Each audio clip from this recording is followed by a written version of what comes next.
Hey, what's up, guys? It's me, TSPRavshiva, and we're going to take a look at something very interesting. Truth, justice, and spirituality.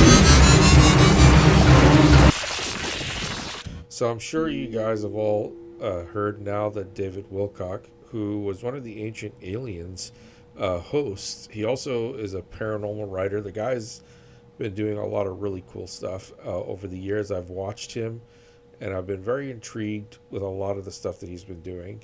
And it's kind of sad that we now don't have this man who has pledged most of his life since childhood dedicated to the paranormal, to what they call UAPs, aliens, and, things that I'm interested in. If you watch my channel, you've seen that I not only have had a UFO experience, but I've had other experiences which I'm caught between whether or not they're spiritual or they're alien in essence. But they are definitely not normal. Now, getting back to David Wilcock, there's been this whole slew of deaths that have been happening amongst great scientists, very well-known, prominent scientists, who've been working in some cases with NASA and working on future tech, and also working on, some of them have been working on, I guess, the study of alien civilizations, if I'm not mistaken. Some people say they aren't, but they said a few of them are, or were working on that before they passed away. So I find this really coincidental that David Wilcock, who, like I said, is very well known, prominent for what he does, they said he committed suicide. Now let me show you a video of why I think this is strange. I just think this is odd because, here is where you see the missing or deceased scientists that have all gone missing. We're going to take a look at that in a minute. But I want you to see something else here that's just weird. Here's something that I found that was odd. The Black Jesus story was probably one of the most shocking things I ever heard. In the 1960s, there was a black man in Africa who came in with abilities complementary to those of Jesus. He was performing miracles. He was starting to get people to listen to what he had to say, and the cabal tried to kill him. And remember, I was told at the time that if I disclosed this, that I would be killed. And I ended up putting it in the book anyway. Okay, so that right there, guys, I want to hear that again. Let's just, this is really major. And remember, I was told at the time that if I disclosed this, that I would be killed. And I ended up putting it in the book anyway. So, to me, the reason that's interesting is because I've always liked David Wilcock because he's kept such an open mind. And also, people that have the ability to see beyond their own corner, their own street, their own neighborhood, their own country, and be able to see beyond all the boundaries, usually have a mind and a heart like David Wilcock.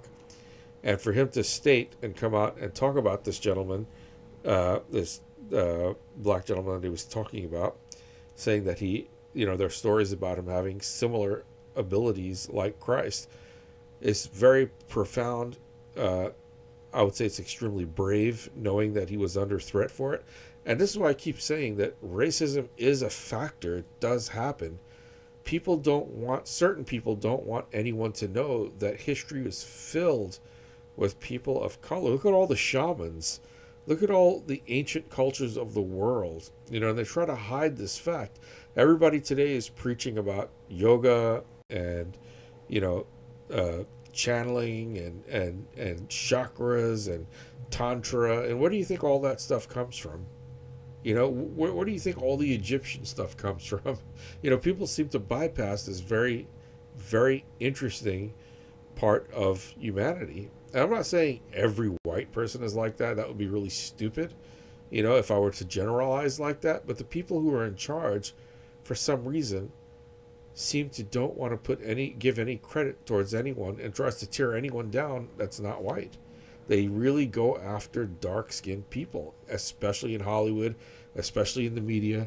And we know who controls the media. I don't want us to be mean and say that, and have people think that I'm being mean about this. I'm just pointing out the obvious. If you were to look at the grand scheme of things, I think Kanye West said it the best. He said, look at who owns all the media in the world. Why is it 90% a specific type of person? Same way that you guys look and say, why is crime rate so high? And everybody says, well, look at the statistics. It's 90%, people of color or black people that are doing it. Look at this the same way. Why are the media outlets owned by 90 to 95% a specific race? You could say religion at this point. All these things all coincide somehow, But what David Wilcock, he's a white guy that was saying this. And the reason I love that he said this, because he was also trying to push out that the truth is what's trying to be hidden. We're not all here saying that all white people are bad, all black people are bad, all Indian people are bad. We're saying there are bad people in certain places, but we don't know what exactly their agenda is. David Wilcock took it to the next level, where I take it to as well, saying that there are bad entities. There's evil in the world. Go beyond the race, go beyond the skin color. There is evil in the world. And apparently, it doesn't want the truth to be known.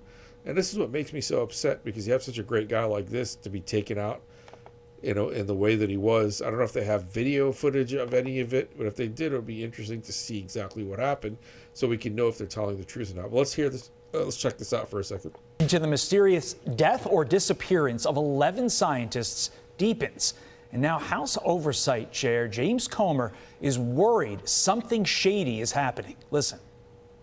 It does appear that there's a high possibility that something sinister is taking place here. We've asked all those agencies, the Department of Energy, NASA, the Department of War, to all share information with us so that we can see if we can put it together and find any missing links to try to solve what's going on here, because it's very unlikely that this is a coincidence. Wow. Former FBI special. I'm so glad that he said that it's very unlikely that that's a coincidence, because you have major players, people that are very well known for what they do in the scientific community, and it just happens to be some of the same people working on the same projects. There is definitely very high probability that something really bad's happening, as the word that he used was sinister. I would use that as well. There's definitely something very sinister happening here. Look, it's unfortunate we're living in this time and day. We have so much beautiful things that we can do and so many creative things that we can do, but there are people that only want power and greed, and that's the only thing that they fight for. Some people find it uncomfortable that I speak on these topics, and there's nothing I can do about that. There are other people speaking on these topics. Look, at least I'm sitting here telling you to believe in Christ or to believe in Allah or to believe in Krishna. I'm just giving you my opinion, my view, and what I call my perspective. That's it. The only thing I can do is relay the information in the way that I understand it. And that's really basically all I'm doing. I could be saying things to upset people. I don't know. But if that's the case, believe me, there's no ill will or ill intent on my part to do so. But let's take a look at this other newscast here and look at this here as well. This is really odd to me as well. On to the new chapter. The U.S. House Oversight Committee will now investigate the mysterious deaths and disappearances of now 11 scientists. They'd all been working on high-level space or nuclear power research, and they have either died or mysteriously vanished since 2022, some with some strange similarities, like leaving their homes without phones or wallets. Committee Chairman James Comer says a new coordinated effort is underway to find the answers. Well, before he says anything, just so you guys understand where she was going with that, maybe he might explain it. A lot of times they don't tell you why they say certain things. If they're going to murder someone, I'm just using my own mind here to think about this in a logical way, how it would happen. They find these people without a wallet and without a phone. Now, your wallets obviously have credit cards in there. Those can be traced and tracked. Everything that you have emits some kind of frequency now. Your phone is the most definite way to find you. Now, they can track your whereabouts to pinpoint, with accuracy, exactly where you've been, where your card's gone to, where your phone has been to. So if they were to kill these people, in a certain way and take them somewhere, or they become missing, of course they're going to leave these things behind that can give remnants, or leave a popcorn trail, so to speak, to where they can actually pinpoint locations. That's really interesting. That has to be a tactic that assassins use. People that are in CIA, people that are doing surgical precision, I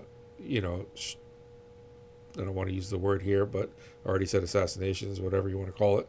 If they're doing things like that, these are the tactics they would use. And it's a really scary situation. They're using these tactics on people that are working in very high level tech. Like they said, nuclear, NASA. I mean, this is really scary, man. You guys don't understand. Look at the world we're living in right now, what's happening in the world.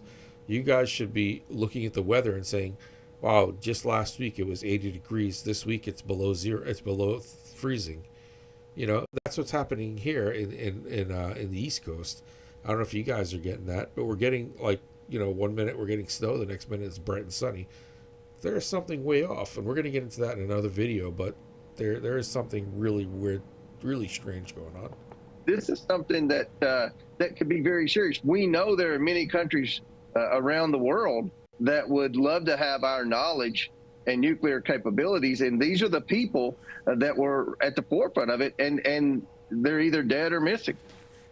Law enforcement has not drawn a link between or among any of these cases.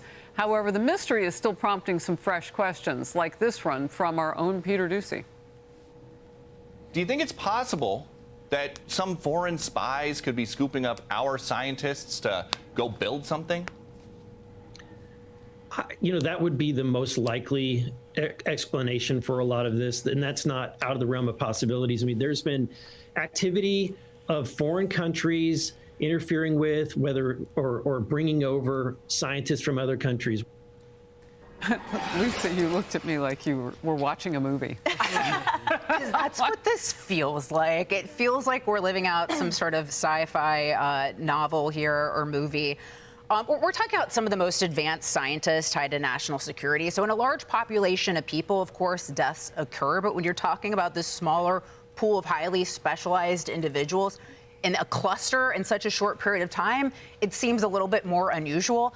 I have to read some of this information from Amy Eskridge, who is one of the scientists who allegedly died of a reported self-inflicted gunshot wound. She was on a podcast in 2020, and she was saying that she was going to disclose she had discovered some anti-gravity propulsion information, and apparently that's widely discussed by UFO researchers who have claimed this advanced technology is what allows alien spacecraft to achieve impossible speeds.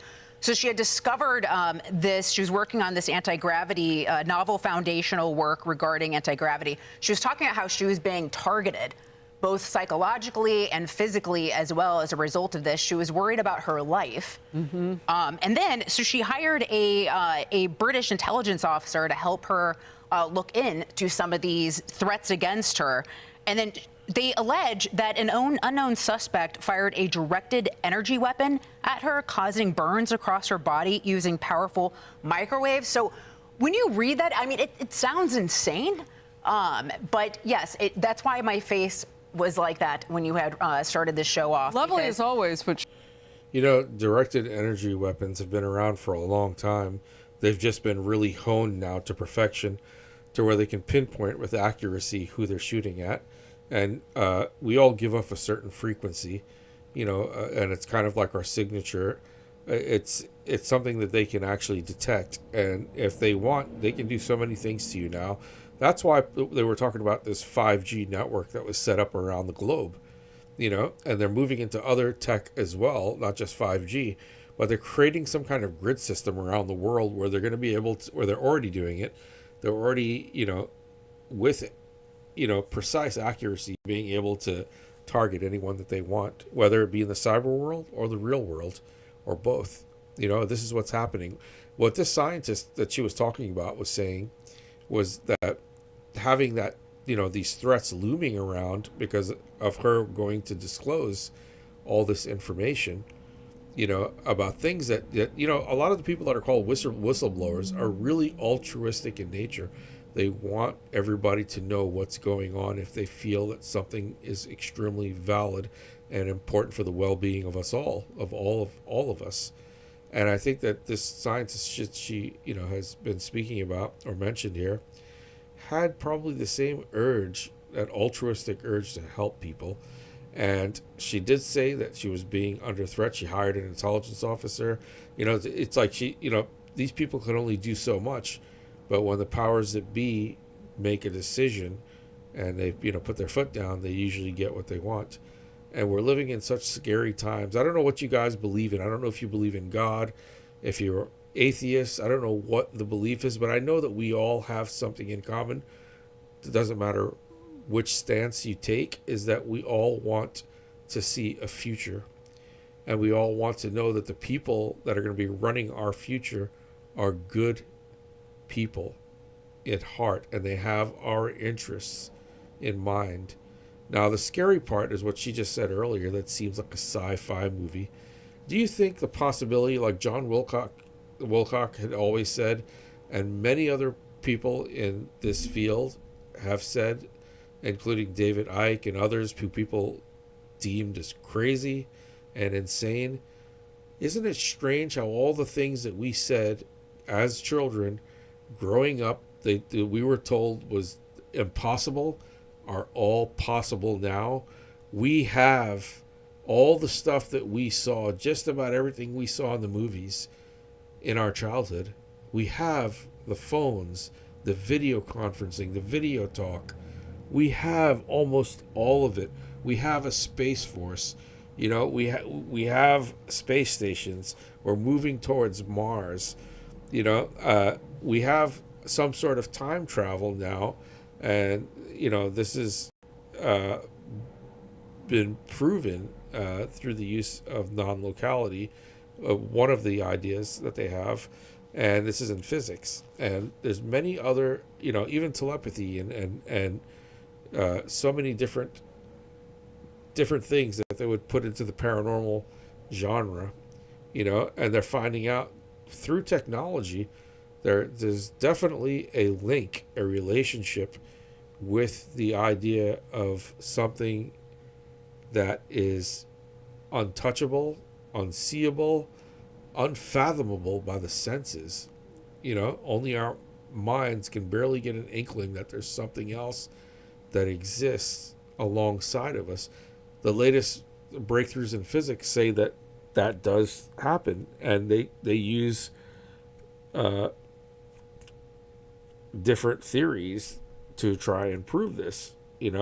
One was the observer effect, how the act of observing what was going on down to a minute level of atoms gave it credibility at that very moment in time it was observed.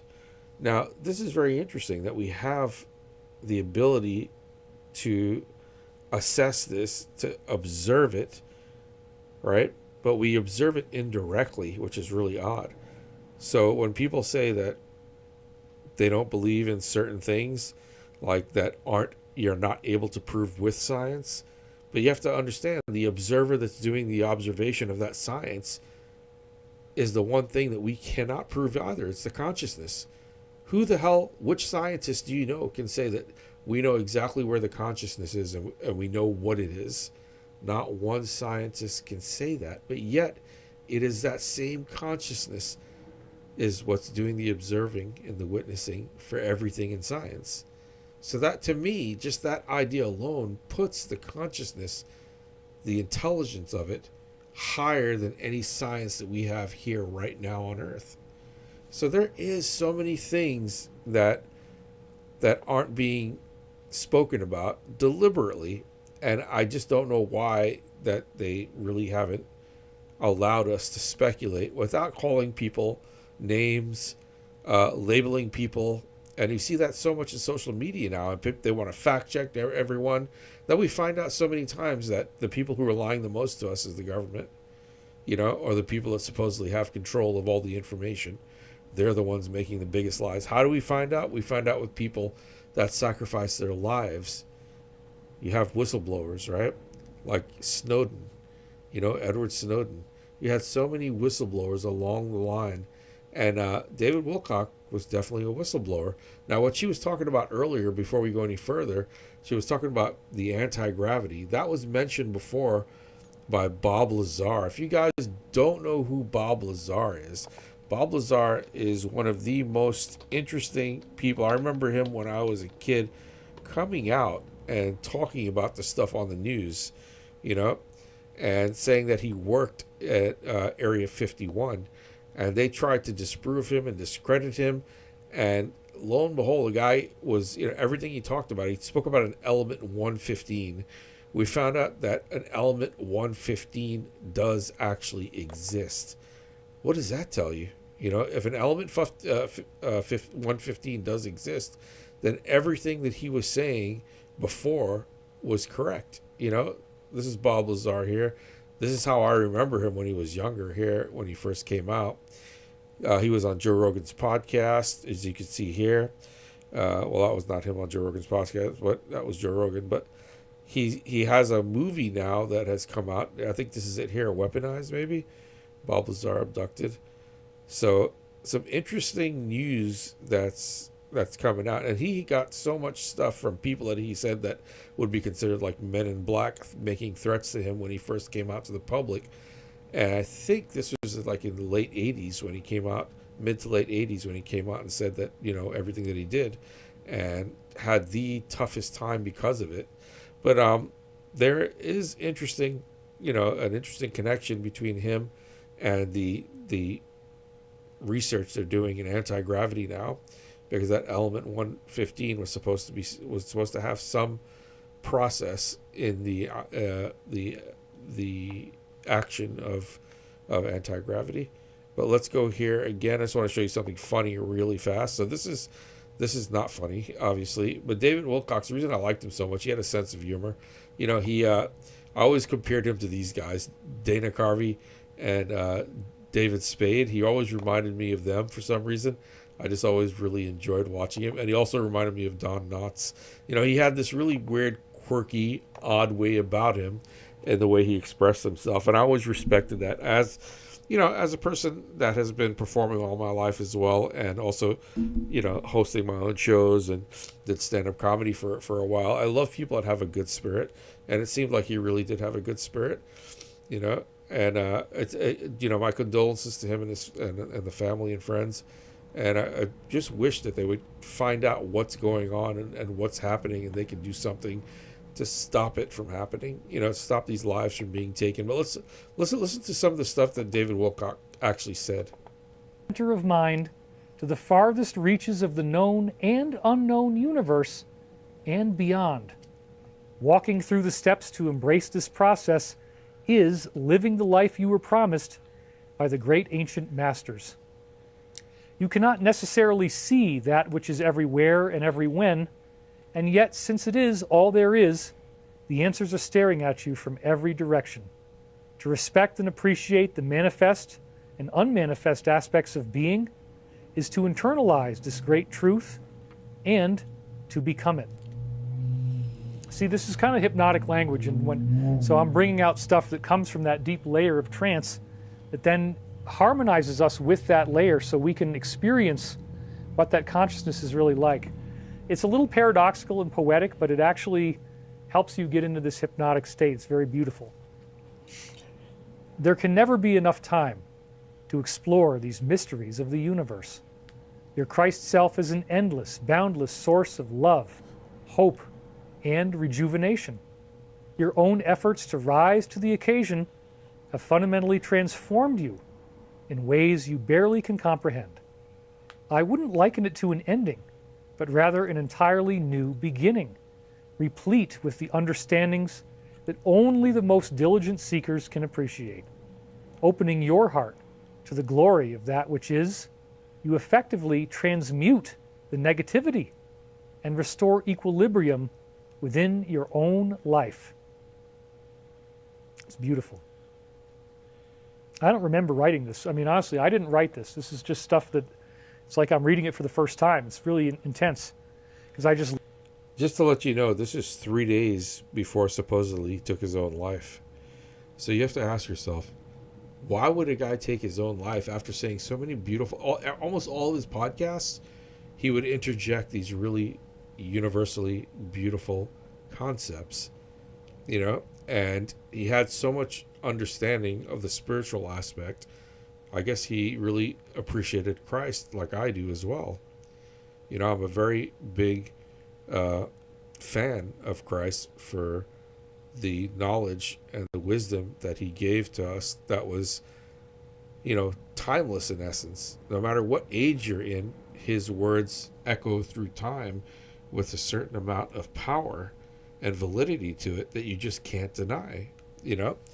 And Wilcock's, you know, David Wilcock was very knowledgeable in this word and, you know, with Christ's words, and would always interject those ideas onto us through his videos, you know, which I really appreciate, because I do that myself. In a lot of my videos, you'll see me use Christ as a reference in a lot of the things that he said.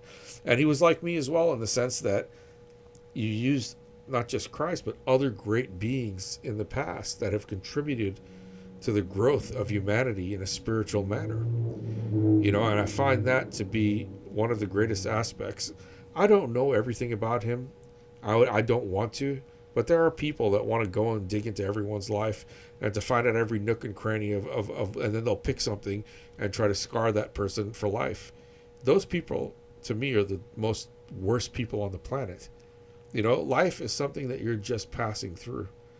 You know, but if you get to the point where your only intention and the only thing you want to do is cause harm to someone, somewhere along the line you have flawed. You've messed up.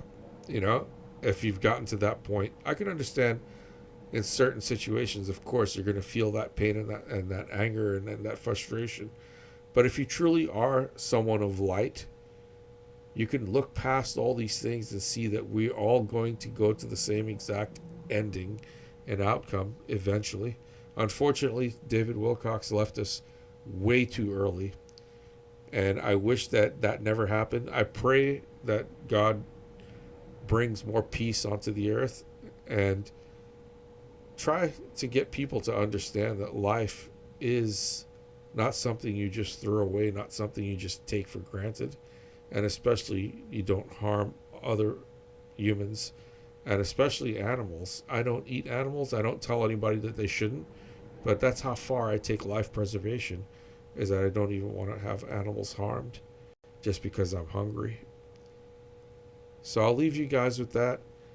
David Wilcock, wherever you are, man, you left us with a great legacy of information, and I hope that your buddies from Ancient Aliens all come and say something nice about you, and you know, may your family get, you know, all the fruits of all the work that you've done, and everybody hopefully will, you know, we'll all be together at some point one day, God willing. And I just wish everybody stay happy, healthy, and stay safe, and just be very careful when you're out there these days amongst people, because people aren't, for some reason, responding to love anymore. Most people are reacting to other things. And if you know what it is, and you know how fragile we are as humans, you're going to take a lot of precaution. I do it spiritually, you know, and I hope you guys do too. Guys, I'm going to have some really great guests, you know, because I've been having health issues. So I'm going to have a very famous, world-renowned Ayurvedic doctor, and that worked at Cornell University as well, and is a professor there, and has many accolades in what she does. So definitely, if you haven't subscribed to my channel, please do. That will be coming up maybe this week. I'm trying to finalize the actual date and time when it's going to be released, but I'll put it out there for you guys to see. But I'm going to bring up some interesting questions on the spiritual aspect of things, as well as the healing aspect of Ayurveda. All right, guys, again, my heart goes out to David Wilcock's family and friends, and wherever you are, man, we really appreciated you. Thank you guys for watching. I'll see you guys in the next episode.